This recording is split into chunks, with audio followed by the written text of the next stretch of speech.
Hello, and thank you for joining me here at Why the Book Wins, where I compare books with their movie adaptations. Today I am talking about Bridget Jones' Mad About the Boy. The book is from 2013 and was written by Helen Fielding, and then the movie is directed by Michael Morris and was released in 2025. So I am wrapping up my Bridget Jones's coverage. I have book versus movie videos for all of the previous ones, and this latest installment was a straight-to-streaming release, which I want to talk about right here up at the top, because leading up to the release, I was excited to see this in theaters. And so then when I discovered it was going to straight to streaming, I was very disappointed, but also the fact that it went straight to Peacock, like not even Netflix or Hulu or Amazon, like it went straight to Peacock. I had to create an account just to watch this. And so I am worried that it is going to slide under the radar and a lot of people won't even know about this movie, or they won't bother watching it because it's on Peacock. I mean, eventually it'll be out on other platforms as well at some point, but yeah, especially after watching this, I really liked this movie. And so I definitely want to get the word out that this is worth watching, especially if you're a fan of the Bridget Jones series. This is one of the better ones, so you should definitely make an effort to watch this. And I would rank the Bridget Jones movies. The first one is still my favorite, but Mad About the Boy is a close second. And then my third favorite is Edge of Reason. And then my least favorite is Bridget Jones's Baby. Honestly, I feel like you could probably skip Bridget Jones's Baby. I was not a big fan of that one. But yeah, Mad About the Boy, definitely give it a watch. And comment down below how you would rank the Bridget Jones's movies. By the way, I would rank the books in the same order that I rank the movies. But Mad About the Boy takes place over 10 years after the events of Bridget Jones's Baby, and we learn that Bridget and Mark got married after she gave birth, and then like 5 years into their marriage, after having a second child, Mark died while he was in Sudan. And so the story picks up 4 years after his death, when Bridget is finally ready to, put herself out there. And I listened to the audiobook of this, which I would highly recommend. The same woman narrates all of the Bridget Jones books, and she does a fantastic job.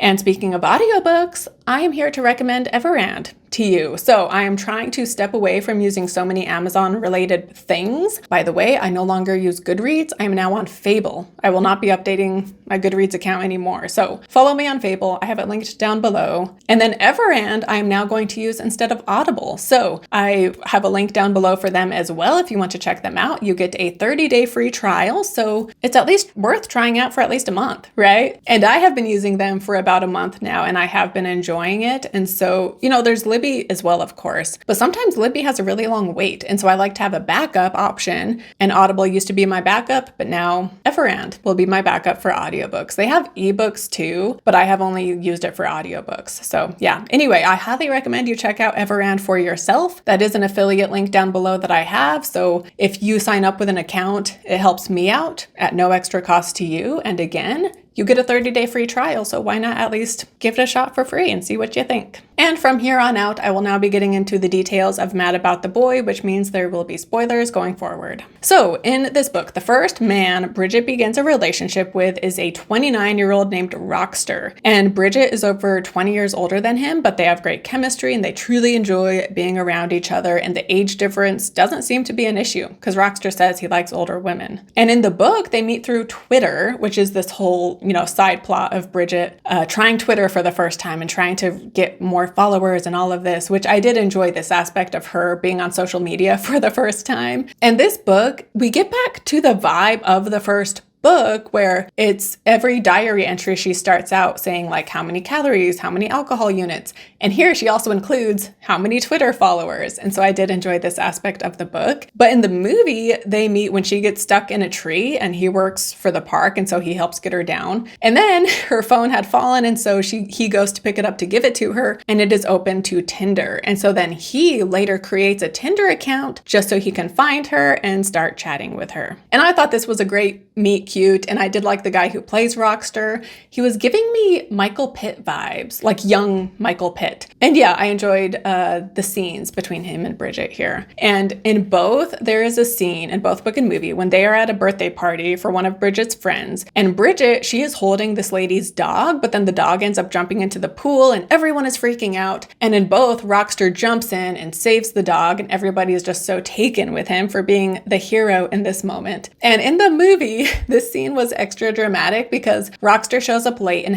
as he is walking in, he sees the dog and he jumps right in the pool and it's this slow motion moment. And then he gets out of the pool dripping wet and then he takes his shirt off and he kisses Bridget and all of her friends are just like, whoa, like, they're also impressed with him for saving the dog, but also the way he looks, and they're impressed with Bridget for dating a guy like this. And this scene in the movie was just so ridiculous and over the top, but in a good way, because I was just grinning through the whole thing because, again, it was just so over the top, but I loved it. I thought it was a great moment in the movie. But later on at this party, she and Roxster, they've been having a fantastic time. And the night ends with them having amazing sex. But Roxster, he also tells her drunkenly, I wish I had a time machine. And from here in the movie, he then ghosts her and he shows up later on after not saying anything to her. He shows up at her work and they agree to break up due to the age difference, essentially. Whereas in the book, so he says, I wish I had a time machine. However, they continue to date and they're seeing each other and things are going well. However, he eventually breaks up with her and he tells her that, he wants a family and so he wants to date someone his own age. And she acts like she's all fine with them breaking up, even though really she's devastated. And so for a while they aren't talking because she thinks like, oh, he wants to date someone his own age. And he thinks like, oh, she was totally fine with us breaking up. So clearly she's not that into me. However, they both truly do miss each other. And eventually they talk to each other again and then they end up getting back together. And he tells her like, I thought I wanted to be with someone my own age so that I could have kids with them, but I missed you so much that I'm willing to sacrifice having kids because I just want to be with you. However, Bridget then, she eventually is the one to break up with Roxster because she does not want to make him have to sacrifice having his own children in order to be with her. And she has the maturity to know like right now you might be happy with this choice and you might say like, I'm worth it, to give up having kids of your own and everything and raise them from a baby on. But she's like, right now you might think that, but years down the road, you could end up resenting me, right? And so again, I think it shows how matured Bridget has become and it shows the selfless way she loves him, that she loves him so much, maybe not like loves him, but she cares about him so much and is mature enough to know that she does not want to make him make this sacrifice on her behalf, right? And so she ends things with him, that way he can find someone else and he can have kids with them. It's a really hard choice for her to make because she loves being with Roxster and she's not having to sacrifice anything, right? He's the one making the sacrifice. And so again, I just love that she ends things because she knows that it will be better for him in the long run. And to be fair to the movie, Bridget is selfless in ending the relationship with him here as well, because he's like, oh, I got too scared. I didn't think I was ready, but I am, I promise. And whatever. And so again, she's selfless in both book and movie. I just thought the book handled it a bit better and getting into more specifics as to why Roxster wants to date someone his own age. And so I like how the movie handles it, but I just preferred the way the book did just a tad bit more. And then the other love interest is a teacher at her kid's school named Mr. Wallaker, and they interact throughout the story in a non-romantic way. And in the book, she thinks he is already married. And he can be very severe, and Bridget feels like he judges her for being in disarray a lot of the times, especially, specifically in the book. Whereas in the movie, we see he is tough and honest, but I liked the interactions he and Bridget have, and he was never rude to her personally. And in the book, I just didn't really like him too much, but I thought the movie did a good job at softening him up and making him much more likable. But in the book, again, she thinks he is married. And so at one point, when she is no longer with Roxster, he kisses her, but she shuts it down because she's like, you're married. And so not only does she shut it down, but now she thinks he's like a horrible guy who would cheat on her. And there's also another moment where she now realizes he isn't married later on in the story, but then she sees him with a younger woman and she assumes like, oh, he's got like some 20-year-old girl he's dating. But then we later find out that it was like some relative of his. So this book has two different things where it's like a miscommunication or jumping to conclusions. And the movie gets rid of both of these aspects. She does not think he is married. She never sees him with a younger girl. And so I preferred the movie making these changes because in the book it just felt,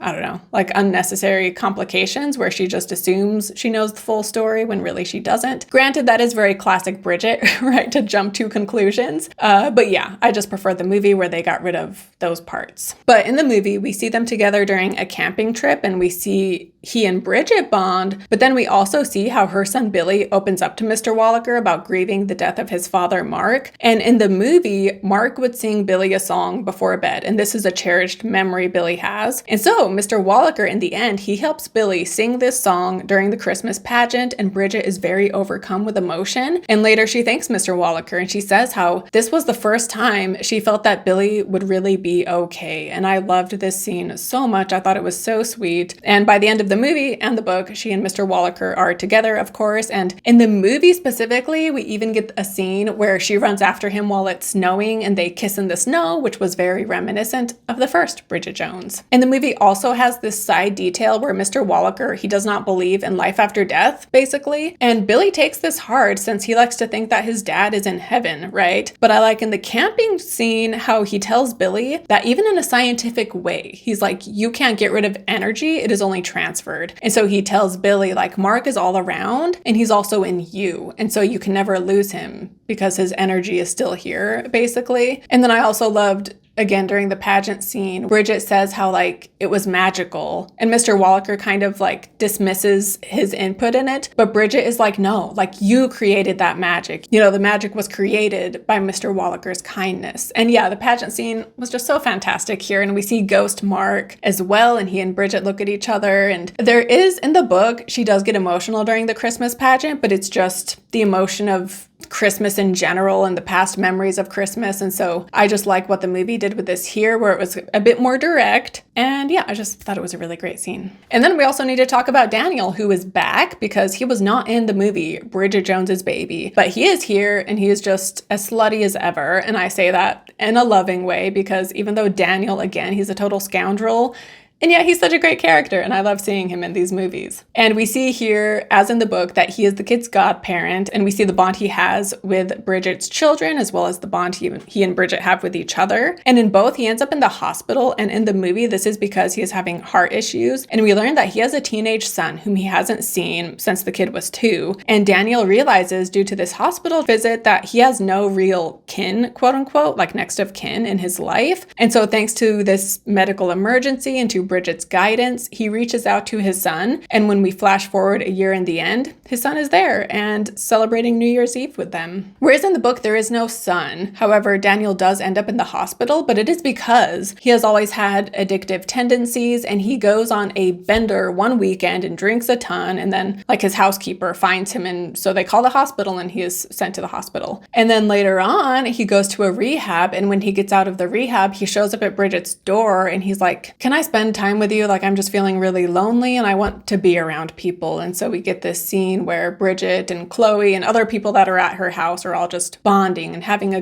good time in the evening. And then by the end, he seems to be doing much better. But I did like that in both book and movie. We see Daniel, he's kind of, he's still the classic Daniel we know and love. And yet they are able to soften him more and show just how he is changing in his own way. And then in the book, Bridget has a neighbor who is very no-nonsense kind of mother, and Bridget befriends this character. Whereas in the movie, this character, we see her, she's played by Isla Fisher, but we only get one scene with her, and Bridget never even talks to her. So I was almost confused why they even bothered to include her, because in the book, she was actually like a substantial character. And then also, I mentioned this, but throughout the movie, we see Ghost Mark at various points, and I loved this aspect of the movie. I thought it was a great touch. And I also love the scene where she and the kids celebrate Mark's birthday by writing him letters and then sending them off in balloons. And yeah, I just thought all of the stuff with Mark, I just thought it was really beautiful. And then yeah, the movie got the whole original cast back, her friends, her coworkers, her parents, Mark and Daniel. And I just loved seeing everybody here together after, the first movie came out in 2000, I believe. So 25 years later, they got everybody back for this movie. And yeah, I loved it. And speaking of coworkers, in the movie, Bridget, as one of the ways, also Emma Thompson is in this one as well, which I did love. But anyway, she goes back to work. And in the movie, she goes back working for the TV network again, whereas in the book, she's working on writing a script. And so I did like this because it felt kind of meta, because Helen Fielding at this point has experience having a book made into a movie. And so we see Bridget having this happen as well in the book. But when it comes to book versus movie, so I thought both book and movie did a great job balancing the classic Bridget Jones humor with tender moments and showing that Bridget and her kids, how they're struggling with the grief they feel about losing Mark, and they're trying to move on and trying to figure out what moving on means, right? And near the end, again, during the Christmas pageant, Bridget realizes that moving on doesn't mean she's forgetting about Mark, right? It just means that she is able to continue living life while still holding Mark close to her heart, essentially. And so I just thought that was really poignant. And in both, we also have the owl they see in their backyard, which her daughter in particular views as being their father watching over them. And I also thought that was very sweet. And then with Roxster, I preferred how that played out in the book. But then as far as Mr. Wallaker goes, I preferred the movie, and I thought they made him much more likable, and the performance was just incredible. And so I love what they did with him. And so when it comes to which one wins, it's almost a tough call. But I suppose since I am forcing myself to choose one, I am going to say that the movie wins, in large part because I preferred Mr. Wallaker, and since that is who she ends up with, I think it's important that we like him, and I just thought he was okay in the book. And I also preferred the Christmas pageant scene in the movie. I thought this scene had a greater impact, and Renee Zellweger, she's great giving her performance too, and again, balancing the humor and the tenderness. And yeah, the performances by everybody was just amazing. So Mr. Wallaker is charming, Roxster is sexy, Daniel is Daniel,